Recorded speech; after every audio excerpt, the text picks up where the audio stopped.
Oh, today is just full of unusual stuff. This is the Angama Pride. This is the Angama Pride almost at the Samaki Swamp. This is the furthest I have ever seen them in this direction. What is this lioness digging for?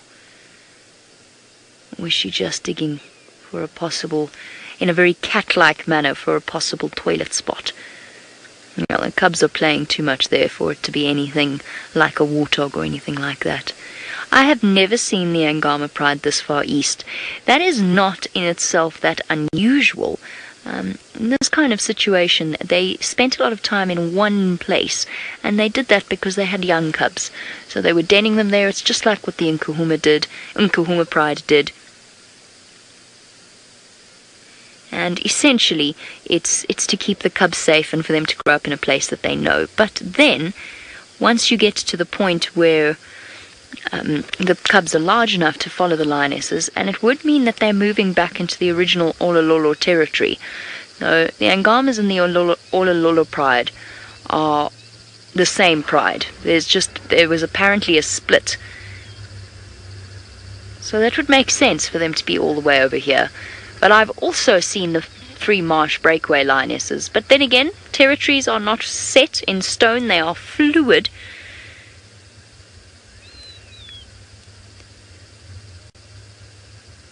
So to see them in a place where we've never seen them before at least explains where they've been. Hey Angamas, you've kept us very confused. Now unfortunately I can't stay with them for too long, and I have a confession to make. That's entirely my fault, I'll be honest with you. I meant to ask for a ranger tonight, and I wrote the message and I didn't send it. And so when it came time to leave, I couldn't understand why there was nobody ready to go with us, and it was entirely my fault. So I confess and I apologize. I had too much stuff happening at one time. I was busy trying to sort out the rain covers on the vehicles, and I just didn't hit send. It happens to the best of us, I guess. I hope. But it does mean that we are going to have to leave, because we do have to start rushing for the gate. But my sincere apologies. I would love to stay with them. I've never seen them here before. It's fascinating to see them here, and I'm very, very happy to see them again. How do I... Oh! Now hold on. What is going on in there? What have you found? Could it be it was a warthog? And well, if it is, those cubs are playing a dangerous game. I wonder what it is they found. I can't get any closer. It's a non-off-roading area. I mean, one of those cubs is trying to climb right in there. What's there, lions? What have you found? I hope it's not a warthog, because if it's a warthog and it comes barreling out of there at high speed, it's going to be like bowling pins in terms of cubs flying about. I don't think it is, though.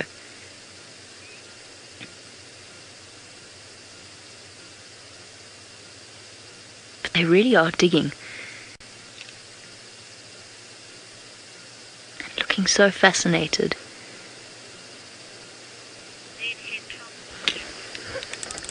Deadhead Tom, you say that you think it would have been a warthog. I think that even the cubs at this age would have enough common sense to know that they shouldn't be doing that, if that is what it is. I would have thought, because a warthog is a dangerous thing even to an adult lion, potentially, especially because they back into the holes and they have razor sharp tushes that could do severe injury should they come flying out. What it could be is an aardvark. David, did I hear that correctly? You said prairie dog. I don't think so, unless it's very, very lost. But although we have had an afternoon of lost animals, have we not? I don't think it's going to be a prairie dog, though. I'm going to guess not. Mongoose, maybe? That could be as well. Perhaps they're being playful. They've heard the mongoose moving around. And a mongoose that's disappeared underground. The cub on the left just wants to play, really. Hey guys, I wish I knew what was going on over there.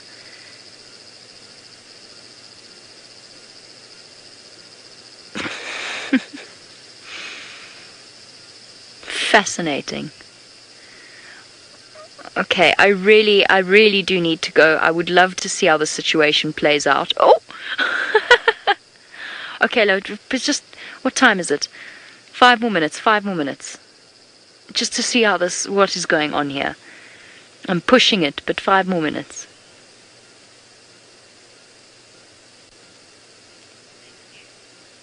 I really want to know what's going on, because every now and again something gives them a fright, and they all jump backwards.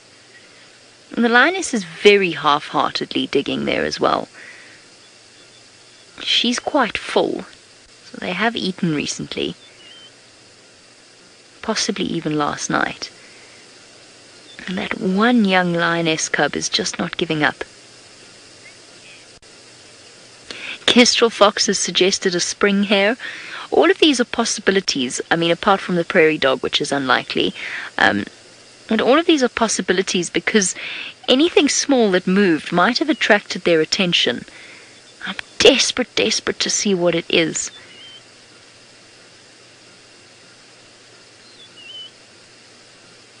I'm really curious.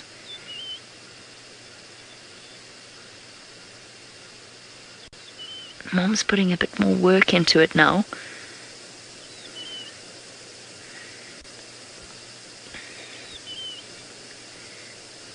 What are you after? What is in there? If something ran in there and they saw it go in, it would explain the obsession that they currently seem to have.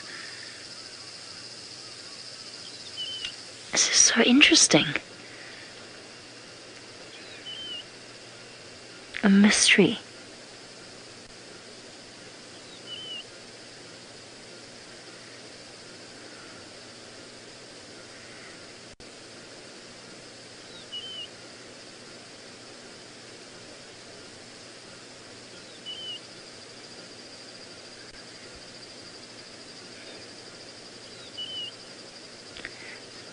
Just sit and watch this for a little bit.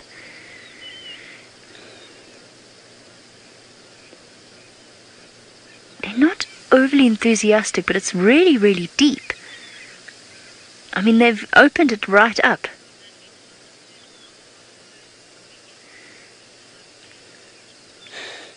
Dead Tom, me too.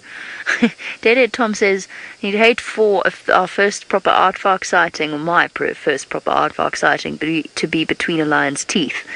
You know, of course, for our new viewers, I've never seen an aardvark. I've got some kind of aardvark curse against me. No matter who sees them or where they see them, I never see them. It's utterly bizarre. It's quite uncanny. I've even been on an aardvark capture. I have lived in a part of the world where aardvark sightings are famous, and I still haven't seen one. I've either been asleep or looking the wrong way or something. Lioness has given up. Has she? Or is she going round the other side? I think she's going to give up. The cubs might keep going for a little while.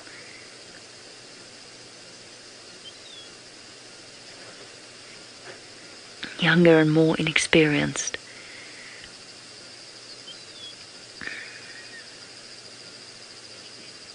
They are certainly dedicated to whatever's going on. I wonder how long they've been doing this.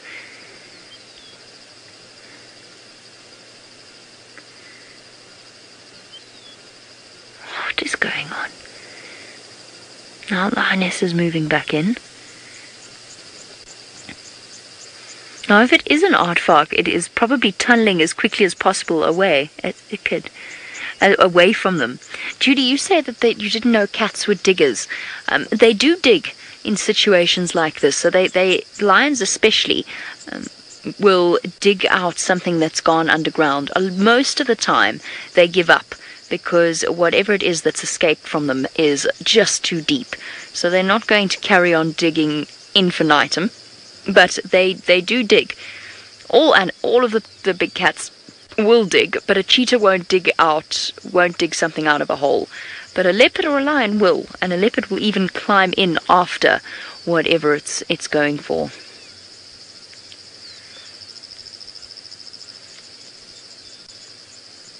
Resting? Or are the cubs sticking their heads down there? No, they're resting now. No, not quite. Even the little ones come to have a look. Oh, can you see the dirt spraying around? Spraying away from them. There's something digging away. as quickly as it possibly can. That's why that was dirt. There was dirt flying there. That's what's been giving them a fright. I think it's an aardvark. I don't think they'd be brave enough to all stand right in front of where a warthog would come flying out. Although you never know, injuries happen. Maybe this is how lions get injured when we don't see it happen. It would be very, very foolish for them to be standing in front of a warthog burrow like this, at least for the cubs.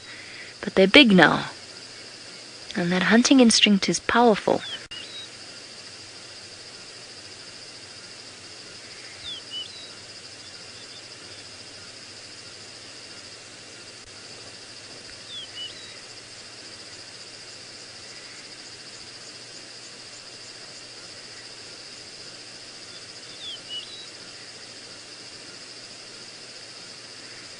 Amazing.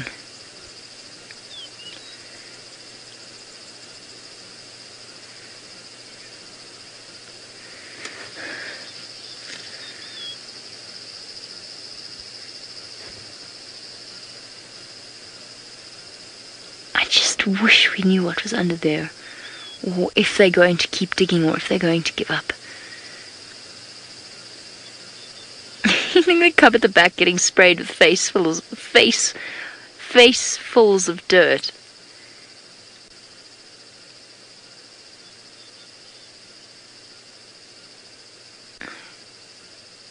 I do feel sorry for whatever's under there. Can you imagine how utterly terrifying that must be? Oh, one cub's given up. Can you imagine how terrifying it must be to be underground and you know that there's lions digging their way towards you? Gracious, it must be terrifying.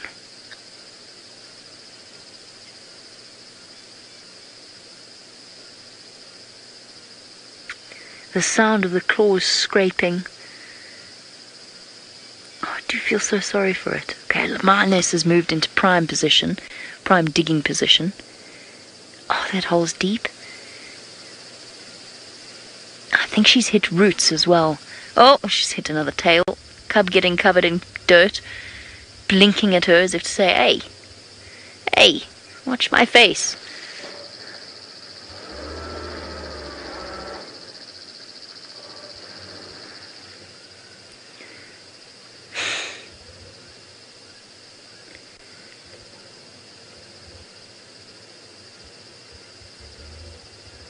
What are you after?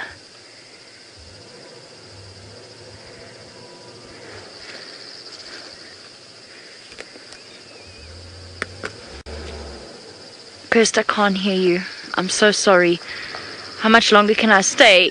Technically, I was meant to be gone about 5 minutes ago, possibly 10 minutes ago. I do need to move though. Sorry, Arch. I need to move. Hey. Hi. Good, thanks. How are you? Did you see what went down there? Yeah, a warthog. Warthog, are they after it? Okay, thank you. But I don't think they will succeed. I don't think so either, but we'll try. Thanks. Where's Sabi? Where's? Sabi? I don't know. I'm heading back right now. Ah, okay. Yeah, So he was out as well. Yeah. Okay. Sawa. Oh, Scotty. I thought he asked where my Ascari was. That's a different thing entirely. Oh, Scott's not out. Scott's on leave. My bad. Alice, in answer to your question, I really, really, really need to go. I'm sorry, I didn't know that it was working. We can try and do a 2-minute one quickly. A quick action broadcast, because this is fascinating. We are losing light though. Okay, let's go.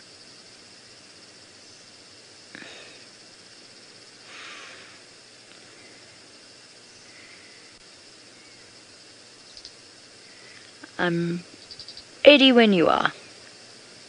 So everyone, we're going to be joined by a further audience.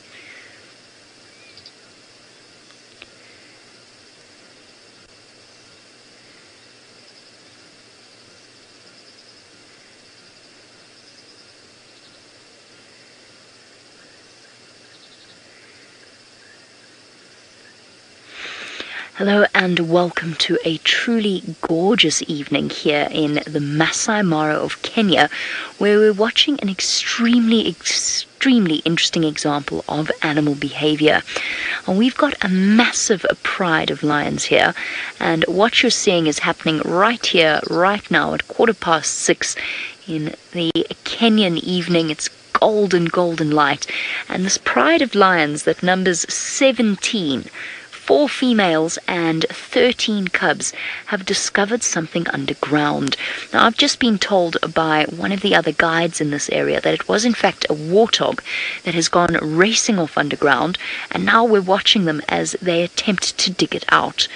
Now, because this is live, it means that you can ask questions in the comments section below, so please do send through your questions.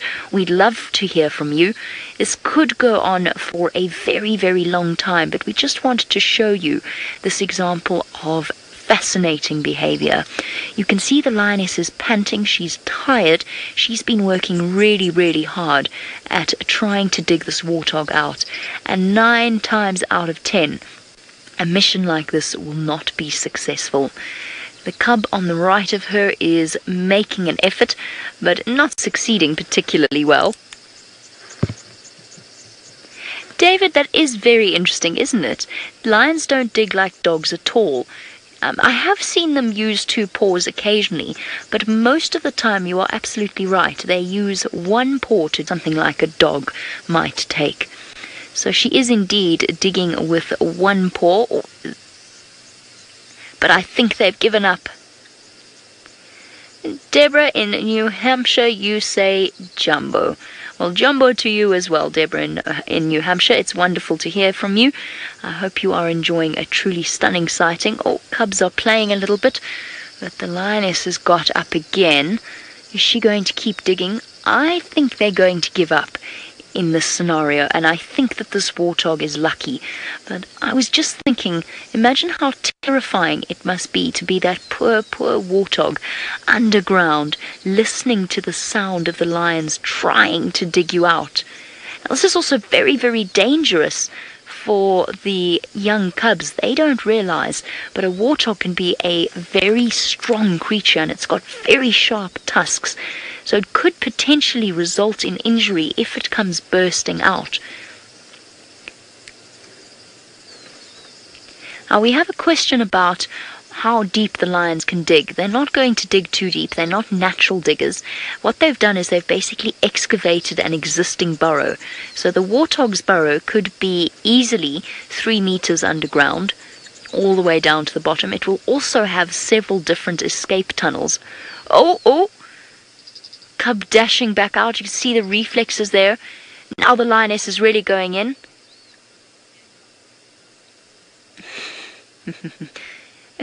Philip, you say that hunting above ground is too mainstream. The Angama pride, which is the pride that we're with, is underground. Absolutely. Look at her feet. Her feet are covered in dirt.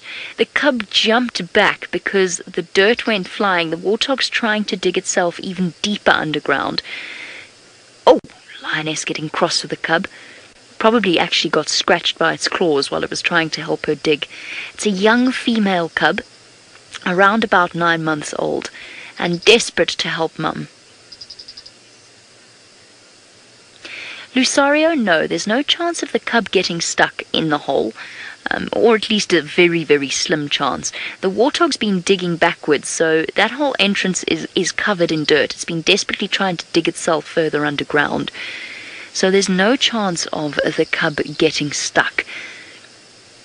However, there is a chance of the cub getting very badly injured if the warthog comes running out. A warthog can exit a hole hurtling at speeds of around about 10 meters, possibly even 15 meters per second.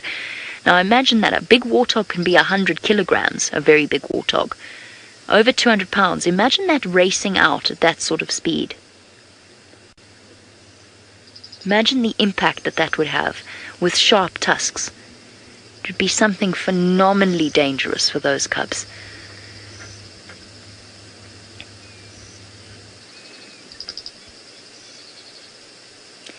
Catherine, the only way that they could avoid tusks and injury would be to launch themselves backwards as quickly as possible and hope that the warthog doesn't run into them.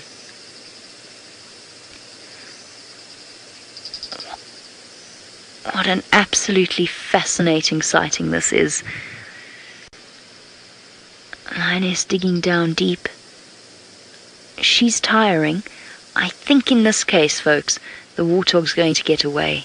I don't think they're going to manage to dig it out.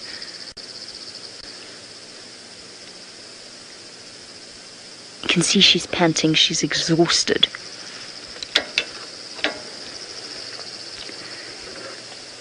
Absolutely amazing. So a really, really fascinating example of animal behavior that we're getting to see. Digging further, the ground is very soft at the moment, which is why she's able to do this.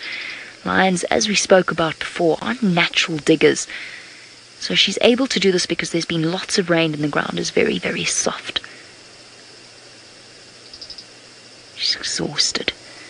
Hard work, especially when you've got a full belly, as she does. None of the other lionesses interested in helping her. They've all gone fast asleep. And I think this could go on for a very long time. If she doesn't get any assistance from the adults, this could extend for a very, very long time. And so, I think what we're going to do is we are going to say goodbye to those of you joining us on this action broadcast. It's been marvelous sharing this special example of animal behavior with you, live from the Mara in Kenya. So from myself and my cameraman Archie, who is bringing you these wonderful images, it's time for us to say farewell, but stay tuned for further action broadcasts.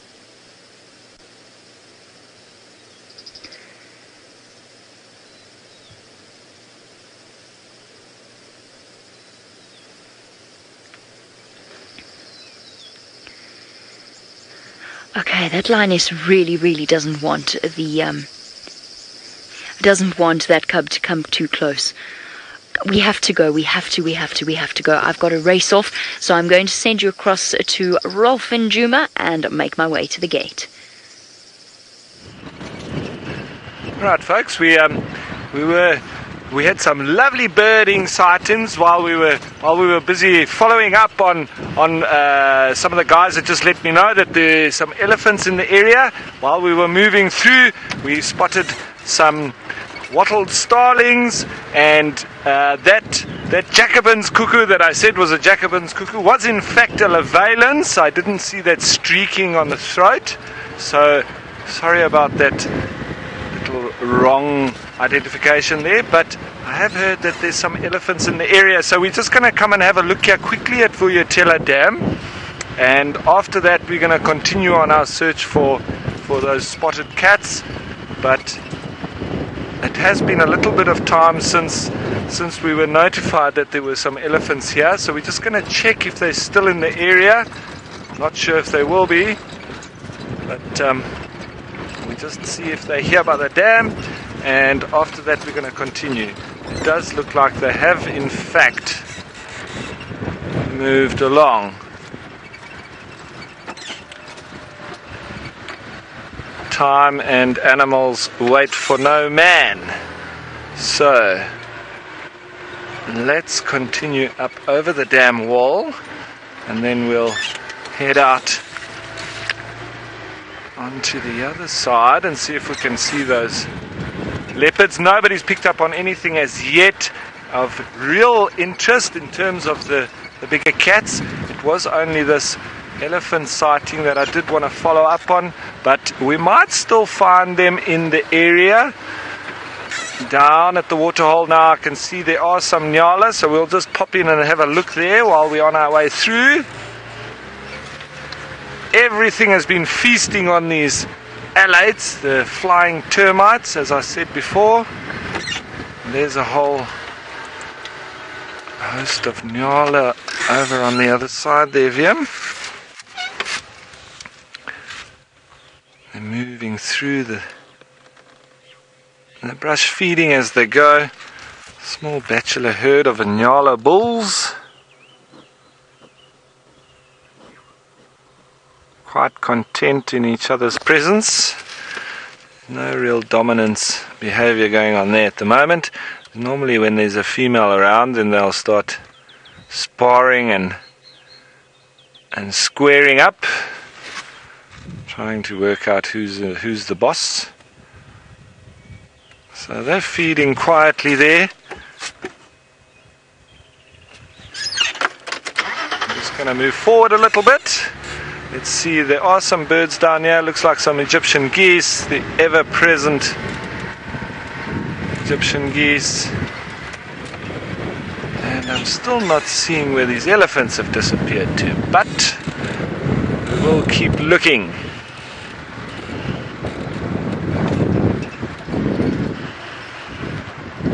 And the clouds are coming and going. As soon as the sun pokes through, it is rather hot, but it's still got that very changeable feel to it.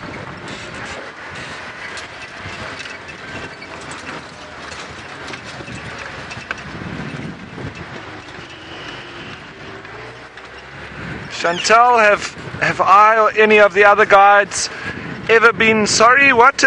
Kirsten in control, have I ever been what? Have I ever been to Egypt? Have I ever been to Egypt? Unfortunately, I haven't been to Egypt. I would love to go and see the pyramids and the Sphinx and all of that. I haven't been further north than Angola and Zambia. So, well, obviously I've been to Europe, but in southern Africa, the furthest north I've been is just over the Kunene into Angola and just over the Zambezi into Zambia. So that's the furthest north I've been. I've traveled extensively, however, in southern Africa. But once we cross over those rivers, I don't know much about it at all. I have been to Europe, and the next side for me would definitely be to have a look at that northern part of Africa. I do really want to go into that area and see what it's about.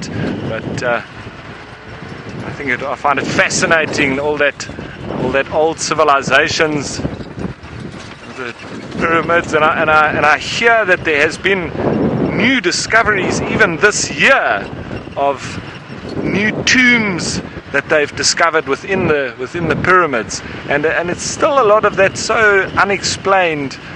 The level of how can I say, the civilization with them having the way that they've built those pyramids, but the technology, should I say, of such a primitive, we would say primitive civilization, but with them being able to design something like that and actually having built it. I mean, I've heard that a lot of people think that there were some external powers involved there. It almost seems as such, because it's such a massive feat to have been able to build those things. But humans are very intelligent, and I'm sure that there are ways and means. Picking up on some big animal tracks here, but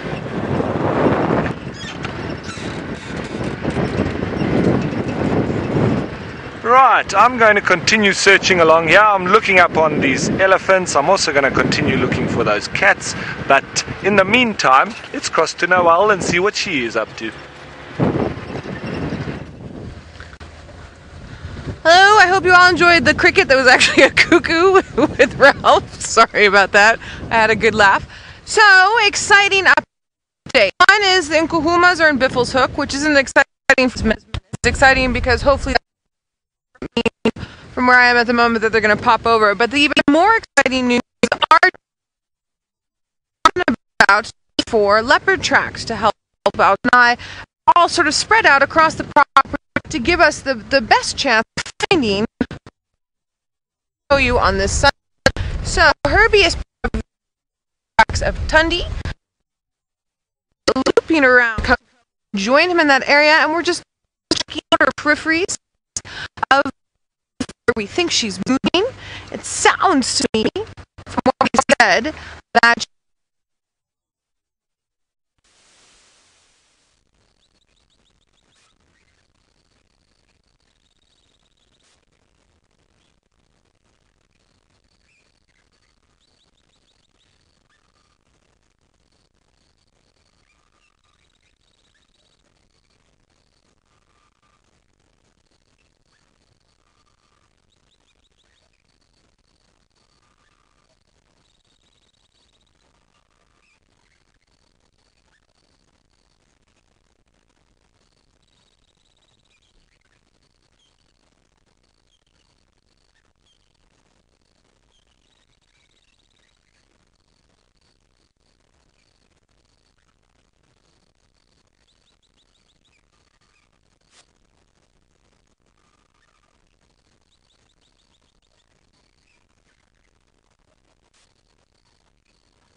sorry about that, everybody. Hit a little bit of a rough patch there around Biffleshoek Dam.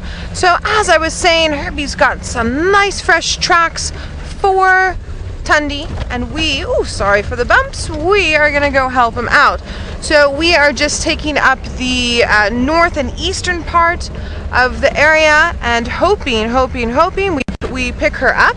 She's moving away from the den site, which is good. It means that she's possibly out for a scent marking stroll, or maybe she's out for a little bit of a hunt. So Seb and I have our eyes peeled, and we are looking at all these impala that look like they would be a good snack for her. Okay. But it's life, it's what happens. Okay. Ooh. Let's head to Ralph while we busy.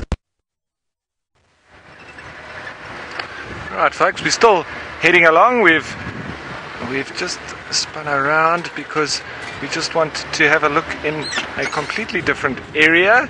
So I'm just continuing along, and while I was driving along, I heard one of my favorite little birds calling. It's one of our migratory birds and one of the cuckoos, and the way that we've always remembered it and how we've always taught our students when we're training is that he says, "I'm so sad." He does the, and that's the black cuckoo. "I'm so sad," and he definitely sounds like he's very sad too. Just hearing some spurfowl making a bit of a racket. I wonder what bothered them.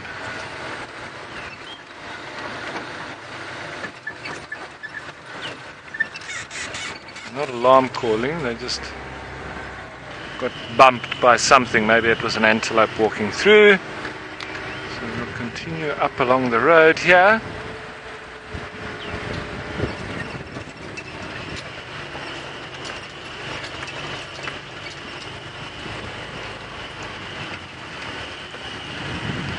James, question from James: has there been any reports of where those buffalo or nyati have been seen recently, or where they've been moving? The last I heard was that they were up near Buffelshoek, so slightly towards the boundary, and maybe have headed out at present. And it seems like the Nkuhuma pride of lions has been following them as well, because they haven't been seen now as well. So as soon as we had the buffalo, we had the Nkuhumas, and as soon as we haven't seen them, the same with the lions. So it might be the reason why we're not seeing the Nkuhumas, and probably more so why we haven't seen them. So just carrying on along the road here a little bit, really just looking to show you something interesting. As game drives go, we just try and find whatever we can along the way. I did have some lovely things for you, but that's the way it works. If we stop in one spot, we see some lovely things, and then as soon as we cut back to us, they move off. That's the luck of the draw, isn't it? But we won't stop trying. Now, where are these kitty cats? We've been waiting to get some sign of them. Everybody has fanned out, and we're all talking to each other and trying to find out if anybody's had any sightings, had any signs, and nothing as of yet. So let's just keep going. Let's not forget, folks, next week, well, it is Sunday today. For us in the bush, it's another bush day, but I know it is Sunday today. Tomorrow, Monday, being the start of Arbor Week. And we're going to do lots of trees, so I'm not going to stop for trees today. This morning I did with the false marula, and I gave a little bit of an explanation there, but I'm going to do lots of trees next week for Arbor Week. So at present I'm just going to try and concentrate on finding some of those bigger cats. I'm also in the position where to identify all the individuals at the moment, and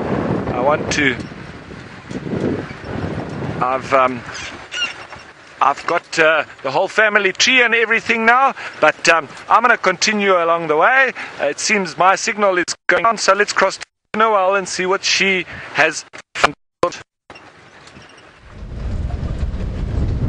Alright, I have not found anything as of yet.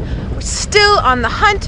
Herbie is now on foot tracking through the block, and we are busy checking the road. So we've got a two-pronged approach to find our gorgeous Atundi and hopefully be able to show her on screen. So something that we had chatted about this afternoon before we left, Ralph and I, is because of all the moisture we had yesterday, that a lot of the cat species will be out marking territory, which is good for us. And it was warm today, but it's not too warm, and it's not so warm that everything will want to be lying in the shade. It is a good temperature for things to be moving during the daylight. So I am, as always, forever hopeful. So what we are doing now is every now and then I'm just checking game paths that come off just to see maybe if she crossed, and just checking in the road a little bit to see if I can pick up anything there. And then also just checking for her herself, not just her tracks. So from what Herbie was telling me, it looks like he says that she was busy drinking water and then was sort of stalking something near that pan. And so to me that possibly means not only is she out marking territory, but that she's also very hungry. And of course she would be hungry. She's got her cubs in her den. We still, as far as I know, don't know how many, as the den's been shut down for now while they're still so teeny tiny. But hopefully around New Year's time we will be able to see them. Maybe a little bit before, but my guesstimate is going to be New Year's. I do know Kruger, who is a beautiful leopardess that many years ago I saw for a few times. She was very relaxed and used to like to bring her youngsters out quite early. Tundi, I'm not quite sure. To me, I think she would probably be like a normal leopard and sort of wait about 3 months, but I don't know. Viewers, you must tell me, can you remember what age she brought out her last set of cubs to show to the world? Be interested to know, building up the information for this area.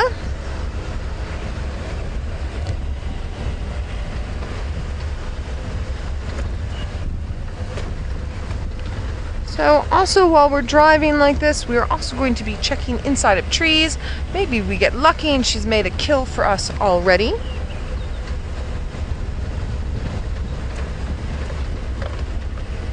Also, it's just a really gorgeous afternoon. Good temperature, smells nice, it smells like summer, it smells fresh. It's that wet African soil smell. Not the same as red soil. Red soil has a different smell, but the sort of low-felled, slightly humid, very balmy afternoon. We're also going to have a nice sunset for the first time in a couple of days, which will be lovely.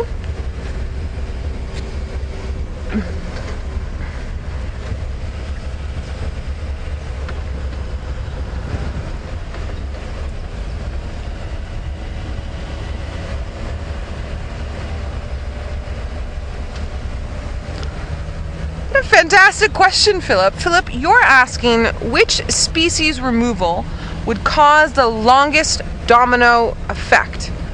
Now, Philip, for me, I actually think it would be bees.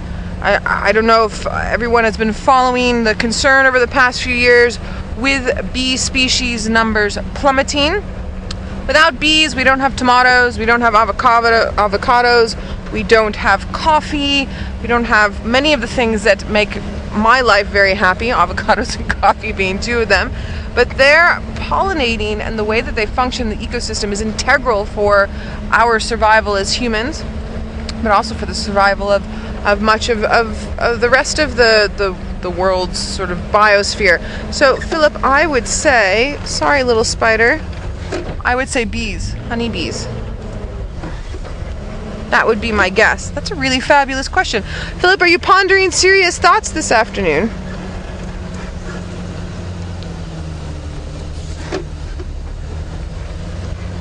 because as you know, I always love a good discussion.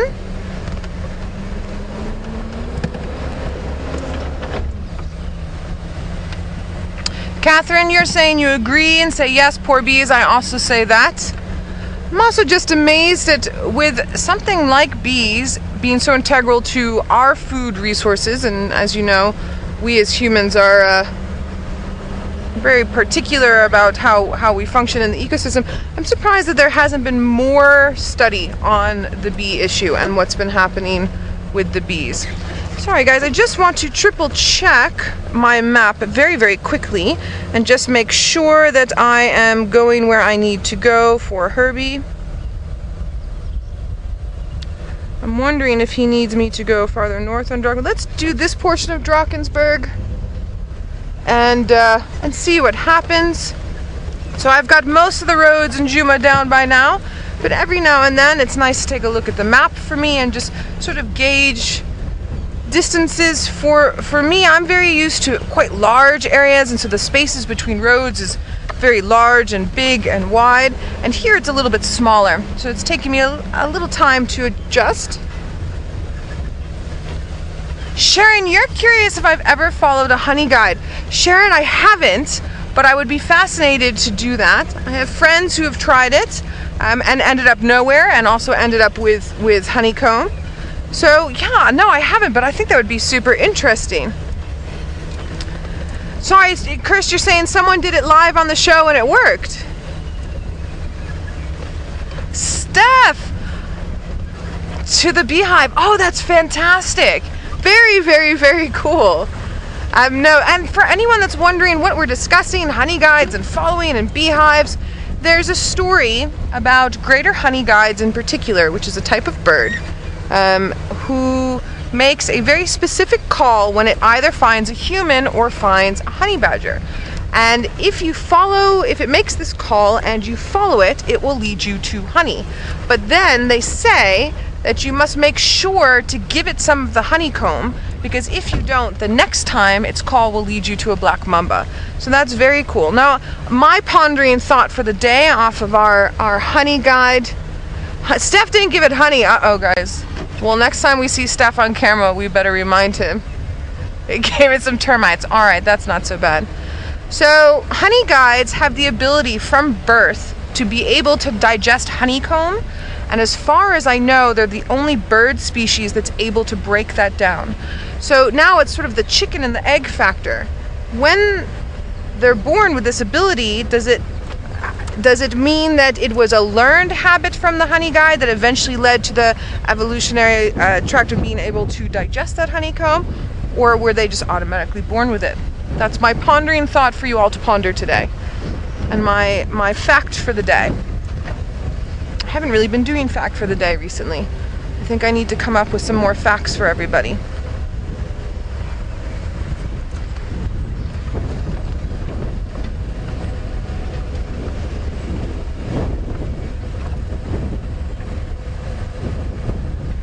Willow Wanderer, you're saying that the first time that you saw Tumba, which is Tandi's most recent cub, it was 3 months and 1 day after the fact, which is pretty normal leopard behavior. Thank you very much for that information. It's always interesting to me. There was a female that I used to work with on another property named Ishangile, and she was super, super, super relaxed with us and her cubs, and I mean, we used to end up in the craziest scenarios with her, and you would think that a normal leopard would be like, I'm gonna eat you, get away, and she'd be like, oh, I don't mind that you're standing there and my cub's on the other side of you, welcome, this is hers, you know, she's too much. It was the craziest thing, and that was just her personality. Now her daughter Mbilo, who's my favorite leopard of all time, Mbilo means heart, Mbilo is not like that. Mbilo is like, go away, go away, go away. I want to have nothing to do with you when I've got these small cubs. And then one of her daughters, who used to be called 1-3 female, I don't know if she's still called that, she as well, she was like, I want nothing to do that. Sorry, we're having a little bit of signal issues as I come through Lumawati here, so let's head on over to Ralph, and I'll see you just now. Okay folks, we've continued on once again looking for those elusive leopards, but we've come across a lovely little herd of male impala near to Twin Dams, and they've been doing a little bit of sparring and so on as we made our way towards them. And I don't know if VM can have a look on the right here. We've got our Hardy-Dar ibis, and I know up in the tree on the left hand side I was told that there's a lovely nest of these guys in this jackalberry tree. So they're walking around just probing for all sorts of worms and grubs and things in the grass. It would be lovely now after the rain. Ground is nice and soft and lots of things coming to the surface. So I'm just going to move forward a little bit, and so that we can get a nice view of this waterhole. We might actually see some of these animals moving forward and starting to drink. They are a little bit nervous, so just watching them. You know, animals will get nervous once they move down towards the water anyway, because they do become a little bit vulnerable. But it's a lovely group of impala there. They're all in prime condition, and we don't always just want to race and try and find the leopards. We do need to sit and watch sometimes, because we don't want to miss any action in between. You never know when a leopard might pop his head out. And there's a couple of males there just starting to spar a little bit. Always lovely to watch impala as well, and they'll all be marking as well as they move along. They're all still fighting with trees and bushes as they move along. You can see them, they're working on their neck muscles, so it also helps them for when they're sparring with each other. All these males have got lovely sets of horns. There we go, locking horns. And I've actually seen when a couple of springbok up in the desert have actually locked horns, honestly, that they couldn't get themselves free, and both of them eventually died and then were scavenged on. But they literally fought themselves to the death, but it was mainly down to the fact that they got locked and they couldn't get their horns unhitched.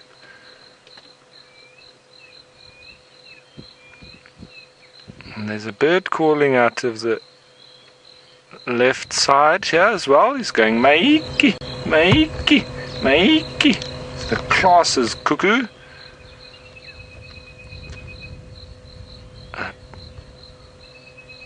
That's a great little piece of sparring going on there. Once again, we're in that time of the sort of false rut. I've mentioned why, with the females dropping their babies. That increase in estrogen creates an increase in testosterone with the males, so they do start to spar a little bit between themselves as well. So it is a little bit quiet here, other than those impala and the few birds that are calling. We're not going to sit here much longer. I think we're going to move on a bit. We're actually heading for Chitwa Dam. We're going to go up there and see if we can spot some baby crocodiles.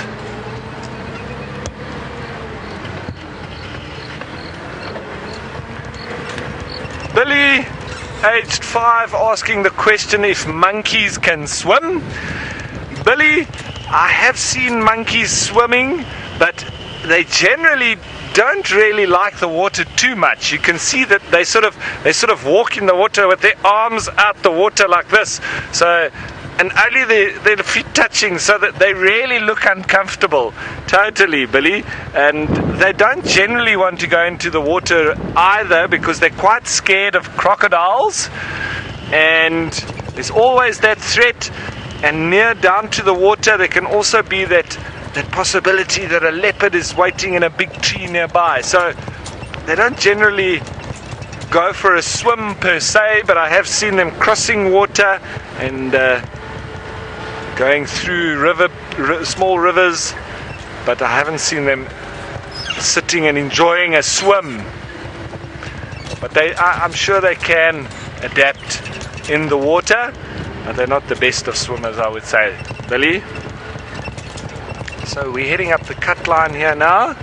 We're going to go and see if we can find some interesting things up at Chitwa Dam, but we'll always stop along the way. We're always on the lookout. We're looking for those cats that are remarking their territories. And it's getting to that time of day as well. That sun's starting to dip. It's starting to cool off nicely. It's predator time. Always look up the little drainage lines in the rivers. It's prime area. Sorry for the bumps, folks. Just going up the other side of this little drainage line through the riverbed. Heading up along the road.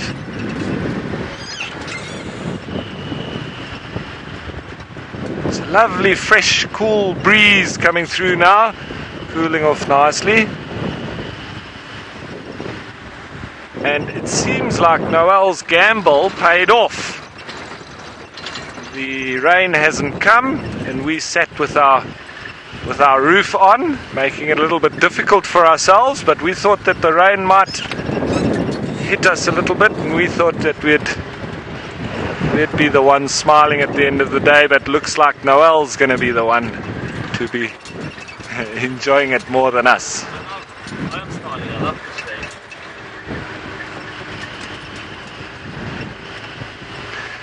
Question from Ali, have I got a favorite leopard on Djuma yet? Well, I definitely do, Ali, because when I did my interview drive, Thandi was very obliging and she helped me through my interview drive. She lay on the road, she let us follow her, she even had a crested Franklin charge her, which she had to hiss at and try and chase away, and when she got up and moved off, the Franklin continued to hunt her down, but for now Thandi is definitely my favorite leopard, so you can tell us who yours is as well. Let me know.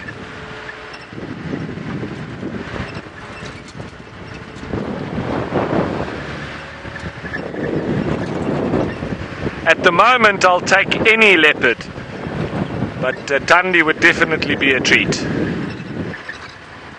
Hosanna has also been very obliging with him showing us his kill up in the Marula the other day. So those are the two that I've really enjoyed watching.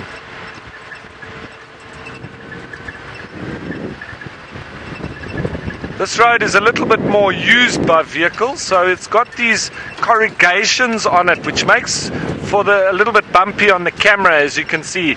Now those corrugations generally occur when you've got a lot of vehicles driving through, and as they accelerate or brake, but mainly when they accelerate, it makes little dunes, and as soon as there's a dune, then a vehicle goes over and the wheel spins a little bit more, it makes the dune even bigger. So that's why you'll see when you start to get these roads being used a little bit more, you start to get these corrugations, and that's what's making the camera bounce a bit. Ali, thanks for your response, and Shadow being your favorite leopard. I don't think I have seen Shadow as yet, so I still wait to see her. Shadow being Thandi's sister, that's fantastic. I really wait to see her, and I'll really like to put her on the video for you as well. So thank you for that, Ali. Right, we're heading down towards Chitwa Dam now. And I'm sure it's going to be full of hippos and lots of birds. Carla, your favorite being Tamba and Hosanna. Well, that's understandable. They are two beautiful animals, aren't they? I'm doing all my research, trying to find out about all the individuals. Oh, wow, we've got a bird of prey flying off there. It looks like a Wahlberg's eagle. And we're going to follow him down towards the water. So like I was saying, I'm doing my homework on all the individual leopards, and I would like to be able to identify them and know them by name, but I'm still new here, so I'm going to try and learn them with you. Obviously, for the seasoned viewers, you can indicate to me once we find them. There's a couple of Wahlberg's eagles here being mobbed by, it's most likely a fork-tailed drongo. We're just freewheeling down the road because I think that predator is going to disappear off into the distance. So sorry about that I just carried on going, but we're just heading down now towards the water, and Wiem told me that he's looking to see some baby crocodiles.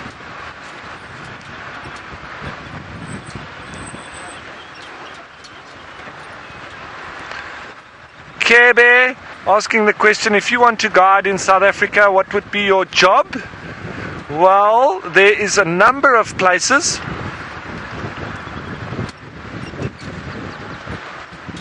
Kebe asking, what would be your job if I wanted to be a guide in South Africa? Where would I want to guide, I think?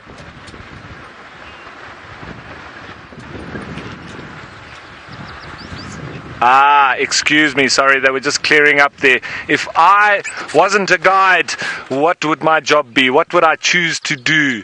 I always wanted to be a pilot. That was one of the things that I always wanted to do, and I always wanted to be a professional surfer. So those were two things that I always wanted, but my father always said to me that I needed to get a proper job. So even as being a guide, he still says to me I need to get a proper job. But I do think that it's a proper job, isn't it? So at least now he can see what I do. So there's a difference in that. Wiem, I wonder if we should head up along the wall and see if we can see the crocs along the island. That might be an idea. We'll have a look along the wall, and then we might take a look behind the wall and see if there's any of our spotted cats hiding behind there. It seems that Noel might be in the area, but we'll continue along here anyway. It's not the best that we're both in the same spot, but we will have a look down here regardless. Thanks for all the questions and comments, folks. It's nice that you're interacting. It's great that we can answer your questions and get involved. We were up here this morning and we had a lovely time birding. I think there's a crocodile out the water on the island. Can have a look over at him there.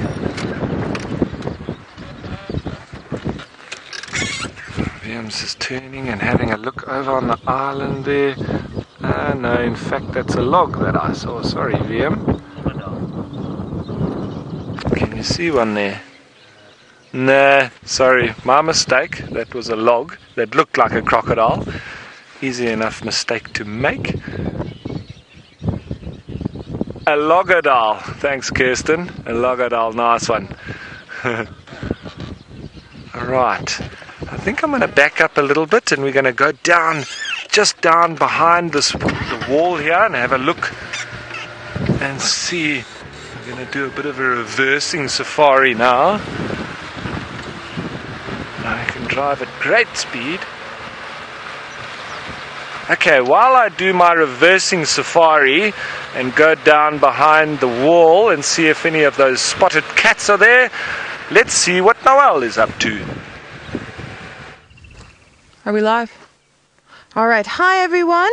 So Herbie has done some expert tracking, and what he's found not only was Tundy's tracks but also a drag mark.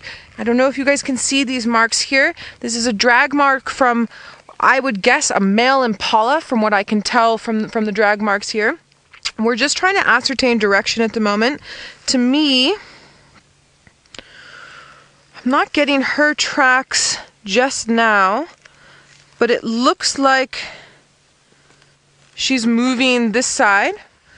Looks like she's moving this side possibly with it. So we're just going to try and see what we can find regarding this.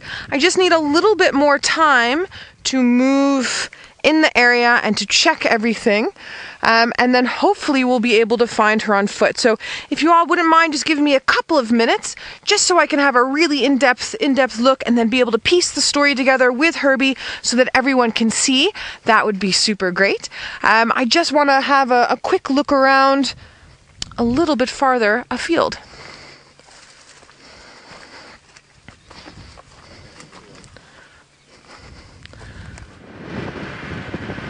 Okay folks, sorry, I just changed my mind a little bit. I just wanted to come down the end of the dam here just to see, we might be able to spot some of these. There's apparently some little baby crocodiles that VM has said might be up this end. So we just want to have a quick check, and then I'll turn around and head back towards the bottom of the dam wall, and we'll see if any of those cats are down there. That's his favourite spot of them. Ooh. Just over there, VM, there's a green-backed heron. Looks like he's got a fish.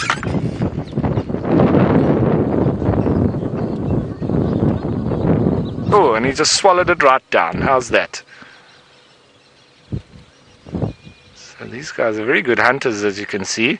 And with that bill being a spear-like weapon, and he's right back to hunting mode. It did seem. No, he's just trying to wash down that meal he had. So we haven't seen a leopard or a leopard kill as yet, but we've definitely been seeing the birds having a feast this afternoon. We're not seeing any crocodiles at the moment. Just having a look around. The hippo with its little baby is just off over here, and sorry for that pole once again. The little baby keeps bobbing up and down next to mommy there. I think it's gone underwater now.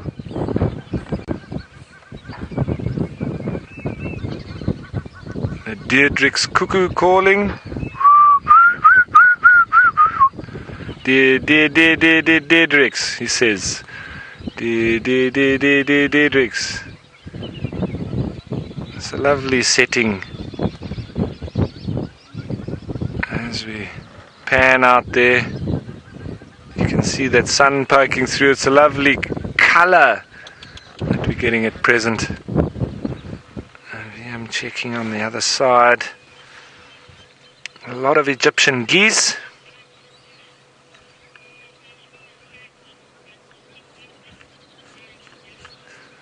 I didn't do it, asking a question, how much can a heron eat in one sitting?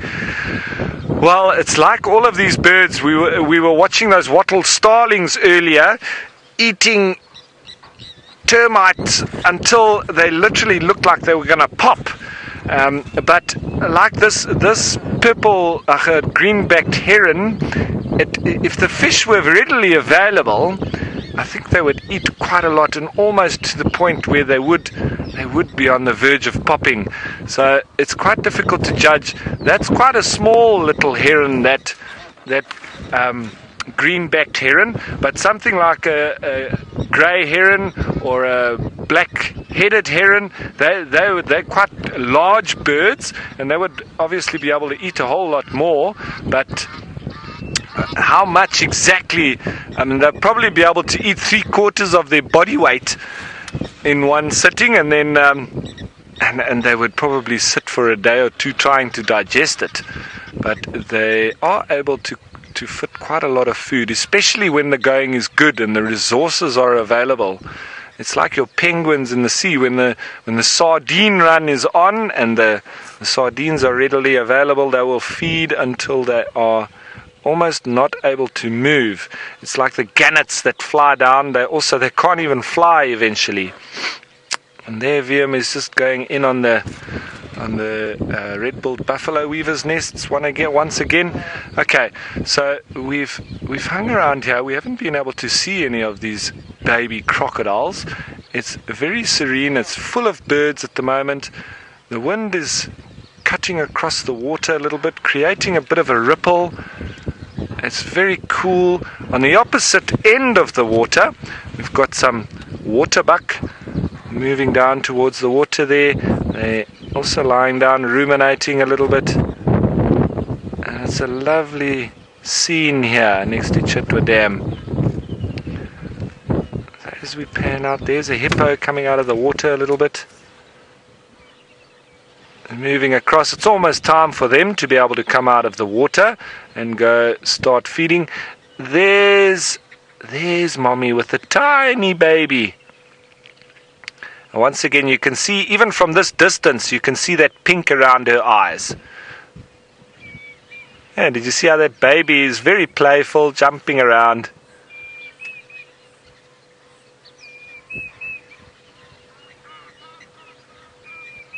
Be time for them to go out the water soon.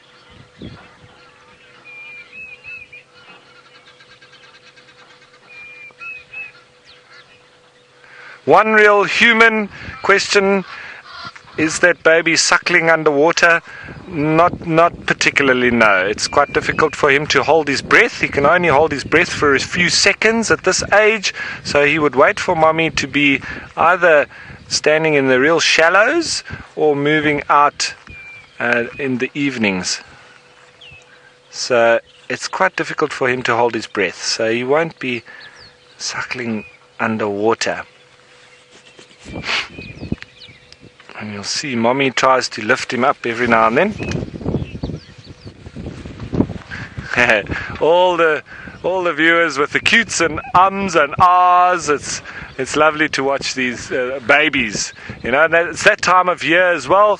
All the animals start to have the babies, and right next to us, it was indeed a little baby with this mommy here too. Wiem, I thought I was being a bit silly, but there is a little baby there, and if you wait on him, you will see the little baby pop up. Initially, when we arrived, I thought there was a little baby, and then I thought it took too long for him to come up, and I thought maybe I was being silly. But there is in fact one, and if you wait a little while, you'll see the little head pop up just to the right of where the mummy's eye is showing there. There we go. See, so he can't hold his breath for too long, and he'll be popping up every now and then.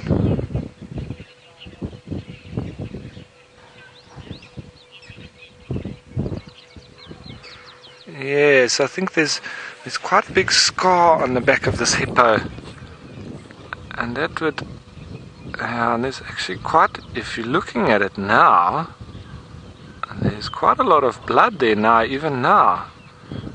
Not just a scar, there's fresh wounds there. It's almost like this animal has had some lions going at it. I wonder. Unless it's had some fights with some of the other hippos, which is also a possibility. Because I do think if this mommy was got at by the lions, I'm sure that baby would have been an easy target. But with mommy that size, maybe she fought them off. So for me, it's either that she's had a run-in with one of the other hippos, or she's had a run-in with a predator during the evening. But that's quite interesting.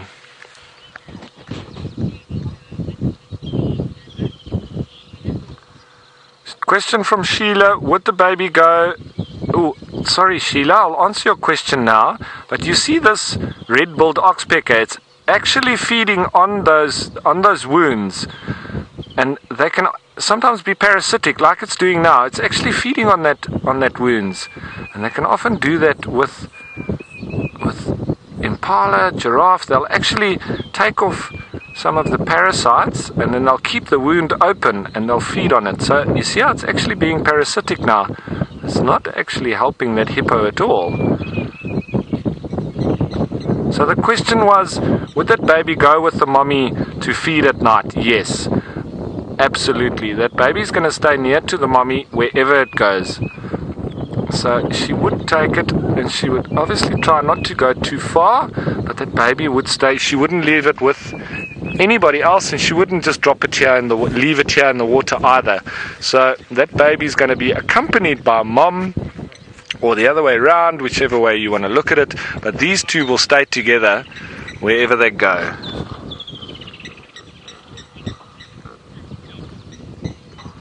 Okay, so like I said, we're going to move off from this hippo in a minute, and we're going to go down below the dam wall looking for those spotted cats. In the meantime, we can cross to Noelle and see what she has been looking for or finding. Had a look around. Herbie's assessment is that it looked like she maybe caught a small warthog, so we're just busy circling the block again.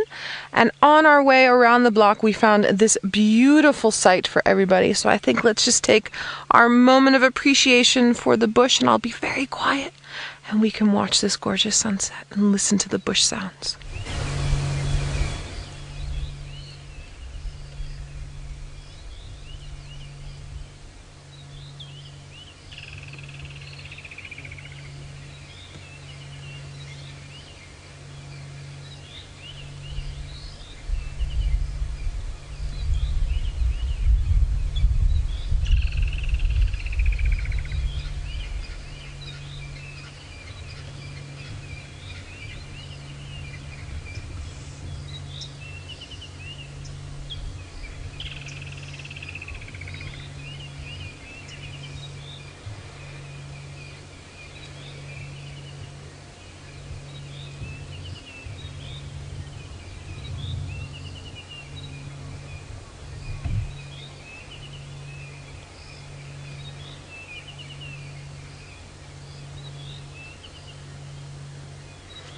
Absolutely gorgeous as that sun slowly filters its way through those clouds towards the horizon.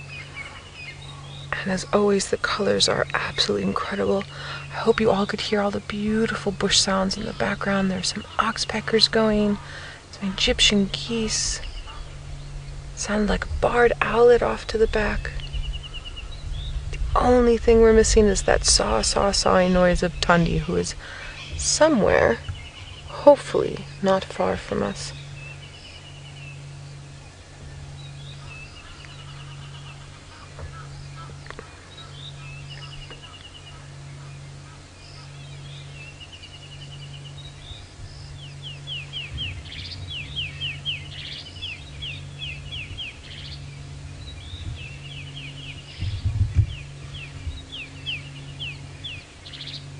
Absolutely spectacular. I hope you all enjoyed that as much as I did.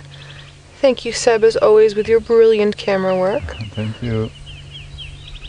All right, shall we carry on keeping and looking for our lovely lady Tundi?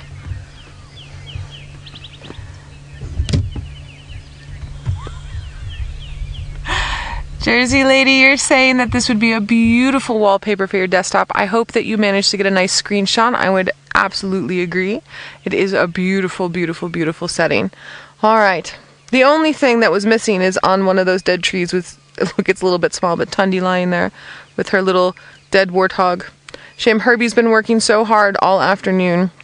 And it's so tough, the soil's very hard around there, so you can see where there was a bit of struggle in some of the looser soil, and then everything gets quite hard. So I'm crossing fingers and holding thumbs, and we're going to do our best to help him out and sort of circle this spot here. But of course, you know how I all love a sunset and showing you all the sunsets, so we couldn't miss that.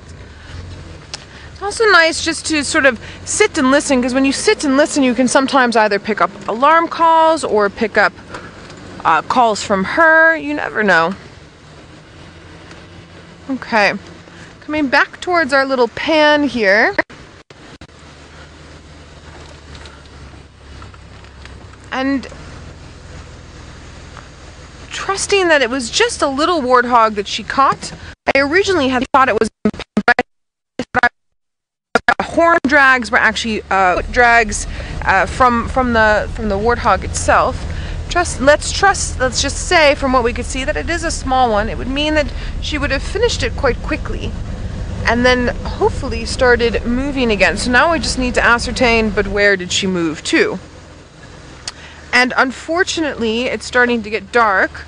So where we were having a look, Herbie could only walk around for a little bit longer, and then I decided to get back in the car and sort of drive around to try and utilize what little bit of light we have left to get the sighting if possible. So I think while I'm busy doing that, let's head back to Ralph and see what he has to say. Okay folks, we've just come towards the airstrip. We had a look around the dam wall. There wasn't much action there after the hippos, and this was where the leopard was spotted yesterday by James. So they are young males, so they sometimes very often hang around in a similar area. So like VM said, we've got double the chance. There were 2 males in this area yesterday, so we just want to try our luck and see if we can spot one before the end of the show. We'll be quite lucky if we do, but never know. Always just want to give it a chance. Having a look in all of these marula trees that are ideal lying up spots.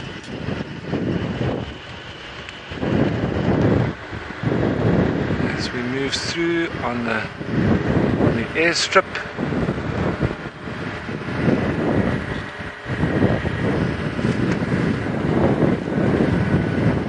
Got some game in front of us.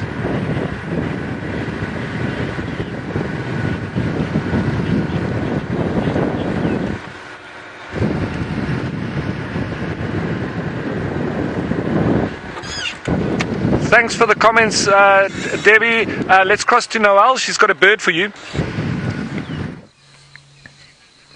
How amazing is this? We have our Wahlberg eagle pair, the light morph. Sorry, I'm so excited. The dark morph and the light morph, and they're busy picking out the winged alights on the ground just here. So these winged alights, these termites, are super, super high in protein. I know that you saw earlier with Ralph, he had the vervet monkeys that were eating them, but this is just absolutely, absolutely fantastic. The other reason why it's so incredible is there's a confusion of guinea fowl that's not far off from them that is absolutely having a fit. Look, look, look. Having a fit that these birds of prey are down here on the ground, and they're sort of circling them, and they're calling and clucking, but at the same point the guinea fowl are also going for the winged alights. This is very, very, very cool. For me, this is better than a leopard. I love leopards, and I'm so excited at the thought of possibly seeing Tundi, but this is incredible.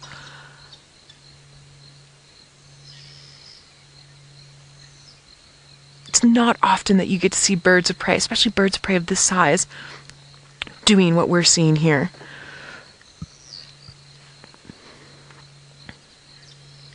Yes, I love summertime. The last time that I saw, you see that guinea fowl coming in, Seb, to the left. It's like they're taking the same pathway. Just listen for a sec.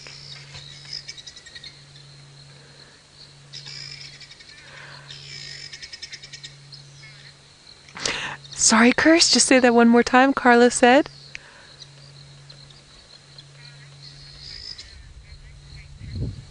Carla, you're saying it looks like the Wahlbergs are wearing pants. It does. So, Carla, a physiological look of a true eagle is that they have feathers all the way down the legs. So Wahlbergs are in fact a true eagle with those feathers down there, and it does look like they're wearing pants. Shame, those guinea fowl are absolutely freaking out. And then eating at the same time. This is hysterical.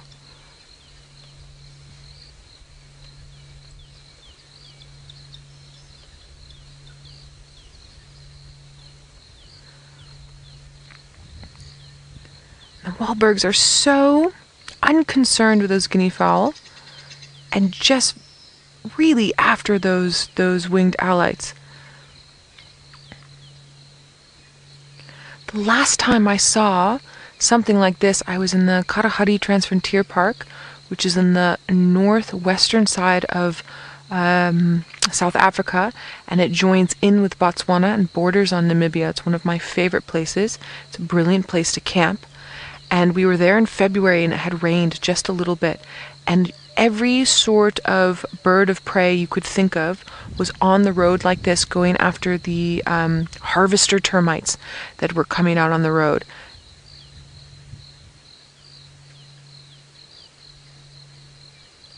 Notice how the guinea fowl started to quiet down a little bit. They're still giving a wide berth to these Wahlbergs, but they're after the same food source. So they're putting aside their differences, predator-prey difference, and just going at these termites. I don't know about everybody at home, but I'm over the moon with this. I think this is the best part of my day thus far. This is a really amazing sighting.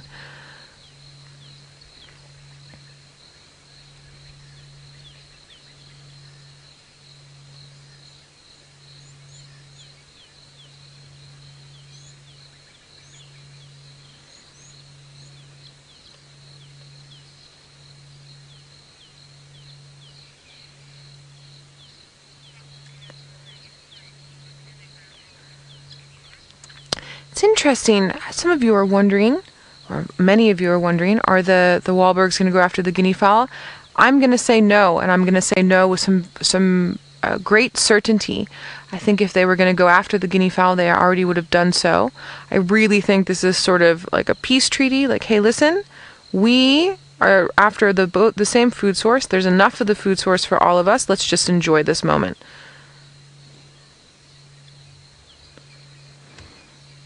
I mean, every now and then that pale morph there pushes away a guinea fowl, but yeah, just to get to the alites, there's no intention there.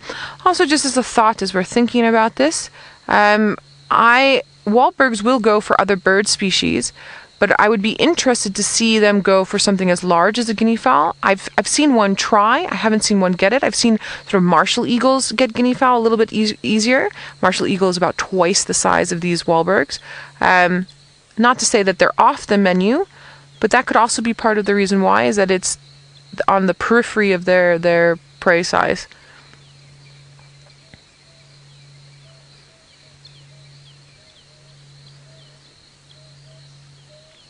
Oh, this is so incredible. So those winged alites, not only will the birds of prey eat them and the guinea fowl eat them, you saw the monkeys eating them, we can eat them as well. They're actually quite nice if you fry them up in a pan. It's almost like peanut butter. It is probably the only insect that I enjoy eating. Was Ralph also saying the same thing? That's hysterical. Yeah, they're good. I know any of you that have been watching for the past several weeks, when Jean-Dre was on camera with me, he kept trying to get me to eat all sorts of insects, and I was like, no, I'm not going there. But winged alites I'll eat. They're quite good. I'm glad Ralph feels the same.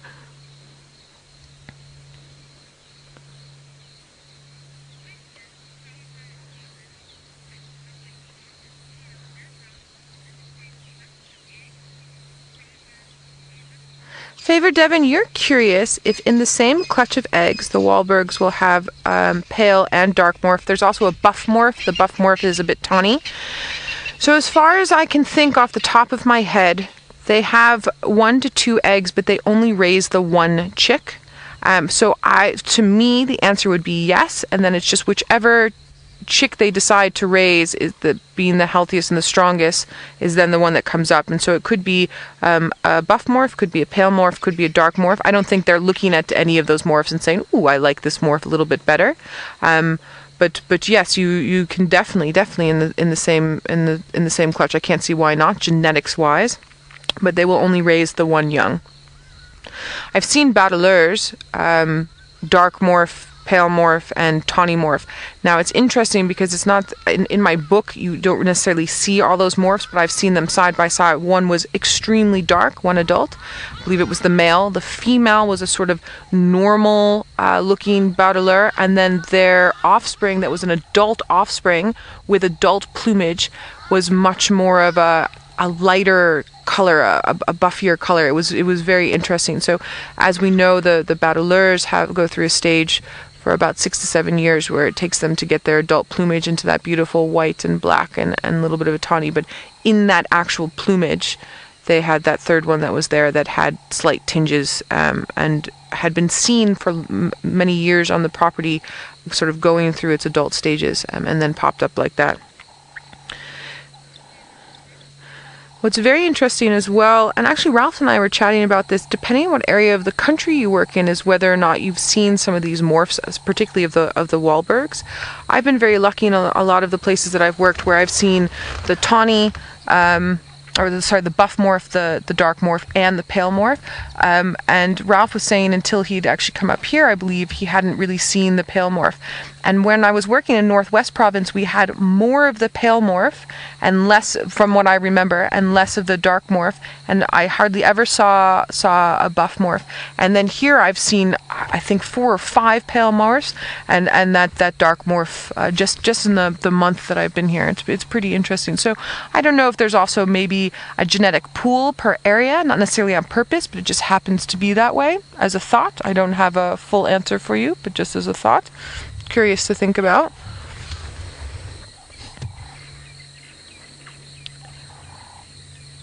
I'm still so fascinated by this sighting. How incredible. We had those lions digging with Jamie. We had the palm-nut vulture with Brent.